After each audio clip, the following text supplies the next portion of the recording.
Welcome to Voices of the District. District 46 is the economic and cultural hub of our city. I am Andrea Hunley. I've spent the past 2 decades cultivating collaborative relationships across a variety of sectors in our city because I know we are truly stronger together. Join me in getting to know the people that make our city special. Join me in listening to the Voices of the District. So joining me today, we have Natalie Clayton. Hi. Natalie Clayton is an amazing entrepreneur. She's a small business owner of a woman-owned business. Mm-hmm. But first, I want to talk about how we initially met. Yes. And that was with Natalie as our family's realtor. And when I think of Natalie, I think of the phrase, empowered women empower women. And now I will tell you that as a principal and the boss of a staff of 50 people, I am most comfortable when I am in charge. And so is Natalie. And that is why I think that we get along so well. And so every time that I get the opportunity to collaborate with you or sit on your couch and have a cocktail, I take it because I love to be surrounded by the energy that you bring and the passion that you have for our great city. So welcome again, and thanks so much for being here. Thanks for having me. Yes. So talk to us a little bit. What has been keeping you busy in Indianapolis lately? Yeah. So as you said, I am part of Realtors is really helping buyers right now. Of course, we help sellers all day long with their properties, but it's really the buyers that are taking a lot of our time. It's a very competitive housing market across the entire U.S. It's no different here in Indianapolis with really low inventory, record low inventory, coupled with still very historic and nearly record low mortgage rates.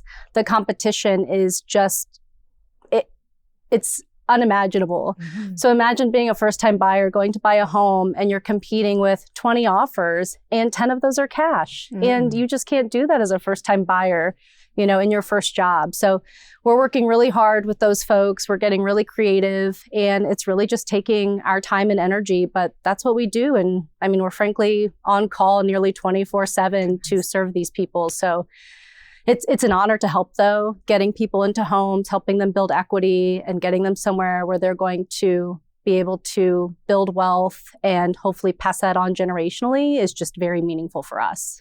No, and I will tell you that, we were fortunate that we were working with you just prior to the pandemic hitting. And then, we were signing our paperwork as the city was shutting down. Yes. I was kind of afraid we weren't going to get into our house, but you helped us move from, a condo downtown into a home in a lovely neighborhood on the Near East Side, yes, which we feel very fortunate that we were able to afford and to make happen. Yes. But if you had a magic wand right now, to wave and kind of fix where we're at with the housing market, what would you do? Oh gosh. So one, inventory. Mm-hmm. I wish we had more inventory. And at this time, we're not building enough inventory and we're not going to be able to build enough inventory to really keep up with demand. So one, I wish that would happen. I wish that maybe there were an incentive at the state that if a owner of a property were to sell their home to either a first-time buyer or to an owner-occupant over an investor, maybe they could get an incentive to do that, maybe a tax break. How do we basically put legislation into place to help the people that need it most and not help the people that are already doing quite well, right? Mm-hmm. So I think that there's lots of maybe creative ideas that could come into play. I'm really excited about the Cummins investment. I really need to dig deeper into this, but Cummins is bringing $1 million to help affordable buyers in the Brightwood neighborhood. They're going to put that money towards mortgages so that we can essentially try to increase Black home ownership rates. Mm-hmm. It's actually gone down in the last decade, which is devastating. Mm-hmm. The number of Black real estate agents is also maybe at 5% in Indianapolis. Mm-hmm. So imagine when you're working with your spheres, and your spheres just never hear about housing, or they're not hearing the ways that maybe you can get into properties. And so there's so much work to be done. There was so much done in the past that really is why we're here today. Mm-hmm. But man, if I had a wand, I think I would change the whole landscape, I really appreciate that you're thinking about this creatively, that you're thinking about this from a legislation standpoint, but you're also thinking about it from a relationship standpoint. Right. And that you understand, like you said, those spheres of influence that people have, and that it does become generational, but then it also becomes, with your own network. And so right. I appreciate that you're thinking about this and in multiple ways. And this is why we need people like you leading in the market, because you're going to help to ensure that there's equity and that we, like you said, increase Black home ownership as well as home ownership of first-time home buyers, which is really important. Absolutely. So thank you for doing all that work in a really conscious way. Yeah. I mean, I think back, I bought my first home when I was 22.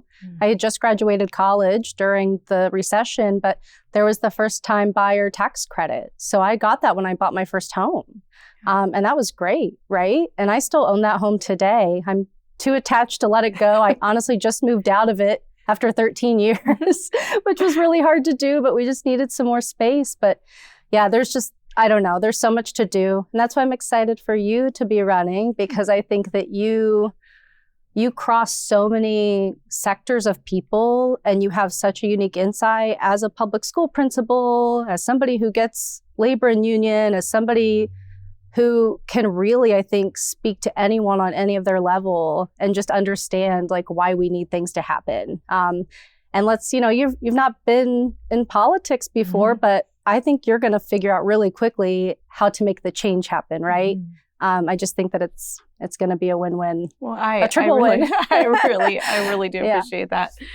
So talk to us about, aside from housing, what would you say is a concern that you have, for kind of your situation where you sit as a small business owner, as I'm going to use the word young, as a young woman here in Indianapolis. What are some of the concerns that you have for the city? Or just gosh, well, I think beyond housing, because that's what I see day to day, right? I also think that there's a lot going on in a lot of our neighborhoods where it's not feeling equitable in terms of services that are coming.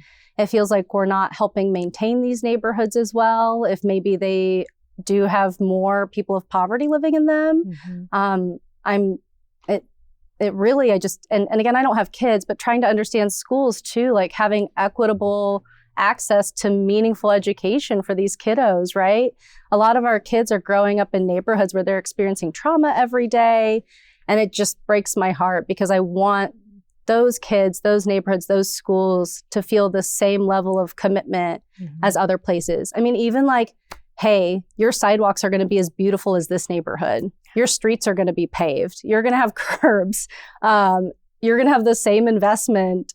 It's just, it's not my area of expertise, but I am in and out of all different kinds of neighborhoods all day long. I serve on Impact 100, and it's no surprise to me that Impact 100, it feels like the last few years, every time we go to grant that $100,000, a lot of times it's gone to an East Side nonprofit, Brookside.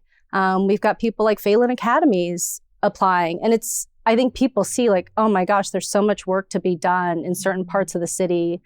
And me as one person still trying to figure out how can I continue to invest time and energy and money into these places.